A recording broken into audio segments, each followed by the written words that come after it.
I feel like I'm drowning. I'm doing everything in my power to not martyr myself. Joy is not the product of a well-lived life. I need help. How am I supposed to help my help? Give me help. I don't know how to start this video. I've never made a video like this before, so bear with me. This one is really for my community, the people who look forward to the episodes that come out every day, who know me and have worked with me, and who just support me. You may have noticed from the topics lately about how to be in survival mode mindfully and some of the coaching requests that I've been bringing to AI that I've been struggling. And I have been in survival mode here in this postpartum period and this time in my life. And today has no script. Today has no notes. I just needed to connect and share a bit about what's going on in my life, give a little life update, and honestly just ask for support and advice. So I'll give a little context to some of the things going on, and then I'm going to probably just ask you guys, like, what do I do? But before we dive in, if you are new here, welcome to the oddest video yet on my channel. I'm Ellen. I'm a certified life coach, a singer, a mother, and a lover of alliteration, dogs, and deep conversation. And this is the Contentment Creator channel where, what do I say? Damn it, postpartum brain. The show designed especially for creative entrepreneurs like you and me to dig deep, to clarify your life vision, catalyze your creative flow, and fuel your entrepreneurial fire. So if you're interested in topics that are normally about personal development and healing, entrepreneurship and empowerment, and creativity and authenticity, okay, you know what I'm saying. I encourage you to subscribe. It's free and important to me, and most importantly, it connects us. Do you like my pillow? I have a really cool pillow in my lap. Also, if you're watching, I'm wearing my grandfather's sweater, who was one of the most meaningful role models in my life. And he's bringing me great comfort today. Okay, where do I start? If I'm just going to be like upfront with my request of you is to be listening to what I'm sharing with your own lived experience from the lens of like, how did you move through these seasons of your life? What carried you through them? What requests for support were the most impactful? What kinds of support were the most impactful? What systems or conversations or just really tools or anything you have were the most supportive? Because y'all know I love a tool, but even with the support of my village, I feel like I'm drowning and I have run out of ideas for how to get my needs met. So what are those needs? I have a really big vision for my life, but also in general for deathbed vibes, like what I want to have created or experienced or contributed with my life here on Earth. And I want to make a really big difference in the world, a really big difference, not only to a lot of people, but a really big difference to those people. Like, I don't want to just be a name that you scroll by and you remember, oh, I like watched a video of hers like a year ago. I want to be somebody who changed your life.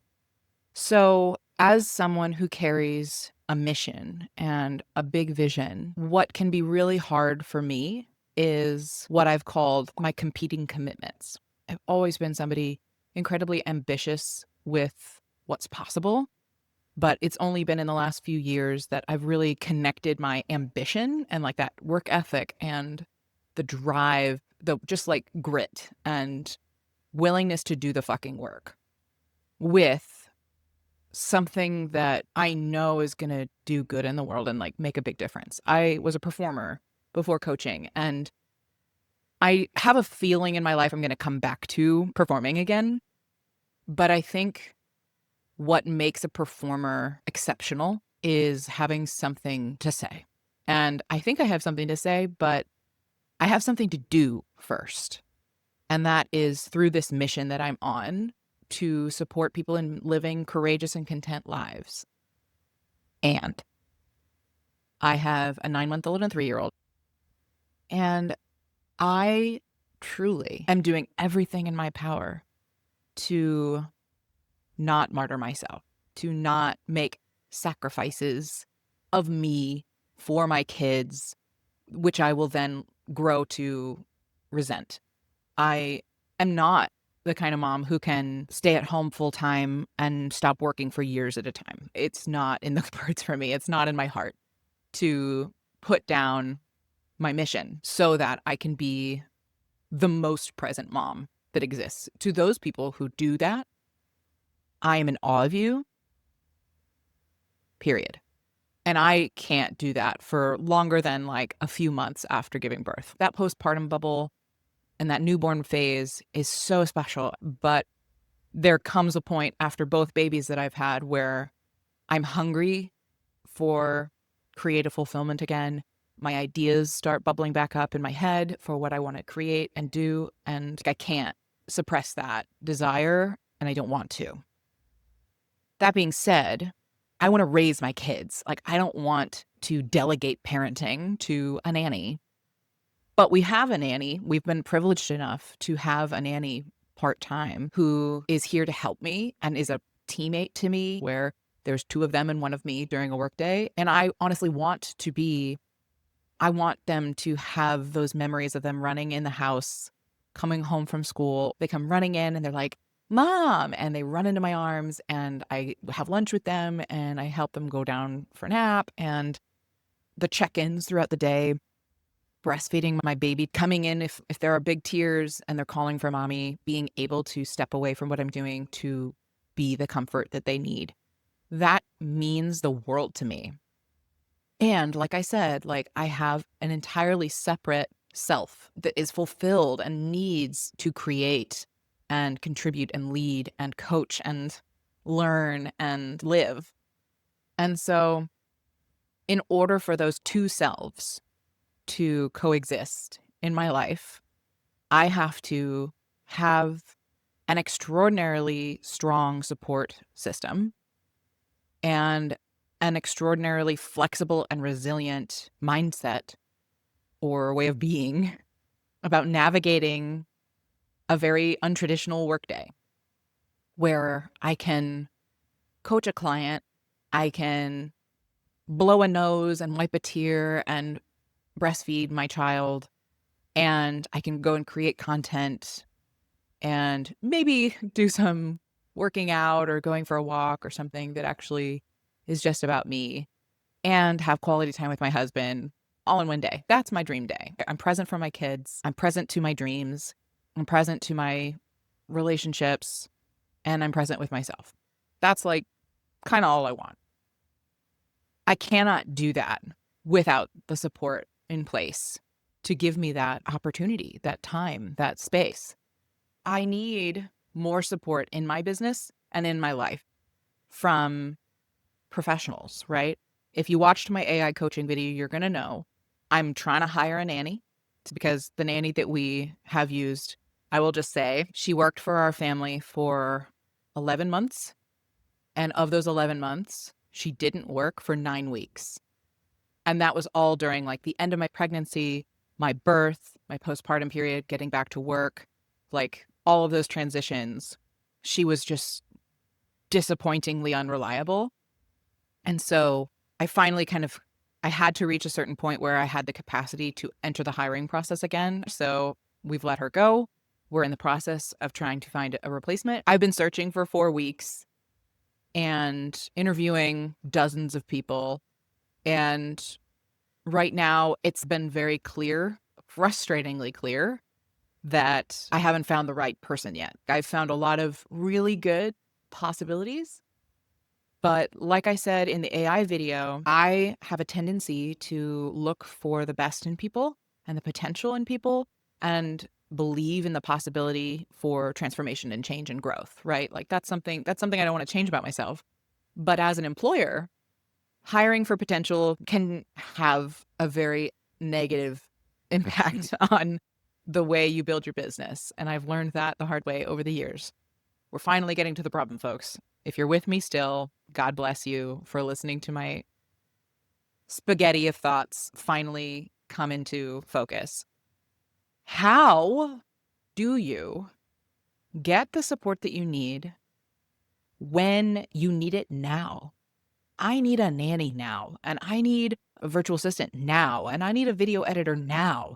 And in order for me to find the people that are actually going to relieve the pressure and create the space and build the system with me, I have to invest a lot into the process of finding them and training them and nurturing that relationship.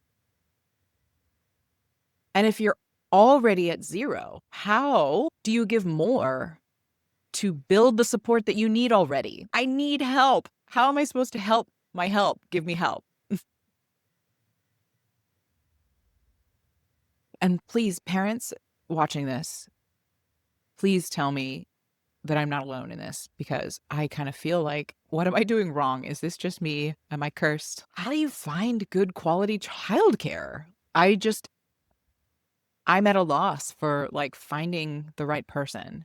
I have found really amazing humans, great humans, but there's always been kind of a but in the situation or what they're able to provide. And when is there going to be a time that there's not a big but? When am I going to just be like, I found the person who cares about us like we care about them, who cares about my kids and is a great partner to me. It's almost like I'm interviewing for like a sister wife or something to help me in my home and with my kids, and therefore help me grow my career. I know that it's not perfectionism. I know that I'm not expecting the perfect person, but I know what I'm looking for, and I know how I'm going to feel when I found it, and I haven't found it yet. And I'm at the end of my rope, and I need it.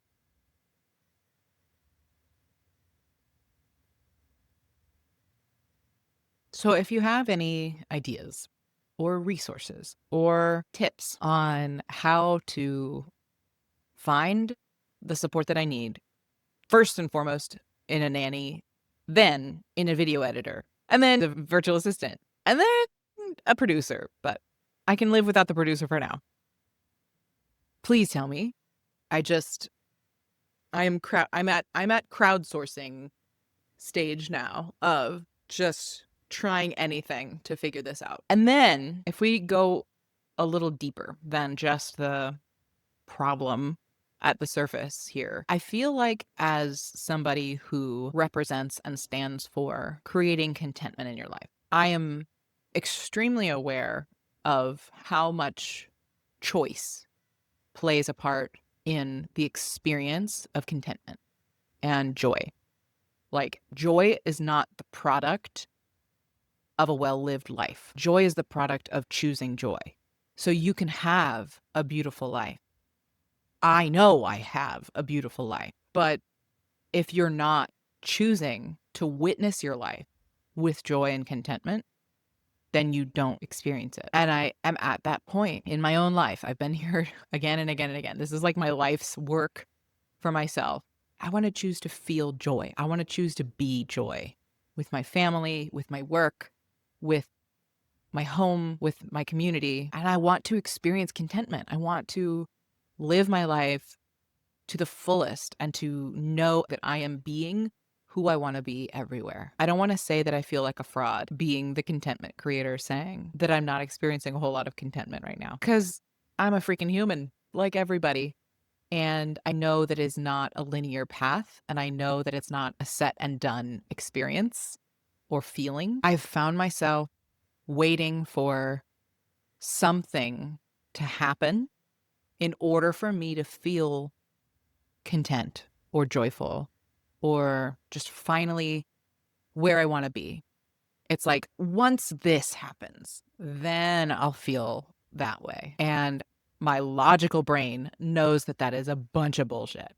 But my, I don't know, lizard brain or whatever brain I'm operating from these days wants to believe that with all its heart, that there's something that's going to happen, like finding the nanny or hiring the video editor or the VA or achieving whatever goal that I've got on in front of me, then I'm going to be able to feel that way. And I know that's not true, but that is currently what I'm up against in my brain. And if I believe that happiness or joy or contentment is on the other side of finishing this task or doing that thing or having this thing, then I'll always hold joy and contentment on the other side of something. It's not a reward. It is a choice about how you want to live. And I'm just really struggling to be that and feel that and have that. I'm just looking for support. I just need support for my family. I need support in my business. And I need support from my people. That this too shall pass. And there will be a path forward, that there is a future self who's looking at me now, watching this video and being like, Ellen, if you only knew what was just around the corner. Like I have to believe that future is coming and available and on its way. It's just not here yet. And I'm just at a loss for how to be right now and what to do. And instead of asking AI, I'm asking you. So if you made it here to this moment, let's do one of those like secret code things where if you made it to this point in the video, comment something where you work in the word, what should we say? Ooh, I know. Comment something where you talk about being in the goo. Because this is something that's a metaphor I use all the time with my clients, where a caterpillar literally has to disintegrate into goo before it then magically forms into a new body of a butterfly. And that's like actual magic on earth. And when my clients are going through transitions like this, we talk about being in the goo. We are goo right now. And transformation is in process right now. So somehow weave in goo into your comment, and I will know that you've made it all the way to the end. I really love those like Easter egg sort of things. Anyway, so please leave me your wisdom, your powerful questions, your lived experience, your encouragement, your empathy, resources, or just your positive juju. And if anything, if nobody watches this video and nothing comes out of this, I'm still walking away with the reminder that contentment is a choice. Joy is a choice. It is not product of a well-lived life. We have to actually live a well-lived life with joy. It doesn't just come at the end. So thanks for that little nugget, Ellen Brain. And thank you to you for watching and commenting and whatever you have to give. I'm grateful. And with that, we've reached the end of today's episode. There won't be any more episodes this week. This is the one and only. So thanks for tuning in. I will be taking a little break because I need to figure out some stuff. But I will be in the comments every day. So I'll see you in the comments, and I'll see you when I see you when I come back. And P.S., YouTube analytics, all my analytics say that I think some astronomical percentage of my audience are all non-subscribers. So if you're watching this, subscribe, please, because I'd love to have you here for a little while. And that's just silly. Subscribe to people that you watch. And join me in my mission, if you'd like, to help a world full of content creators become contentment creators. Like me. Love y'all. Thanks for watching. I'll see you in the next one. Bye. I'm sweating profusely. Granddad, you wore very warm sweaters.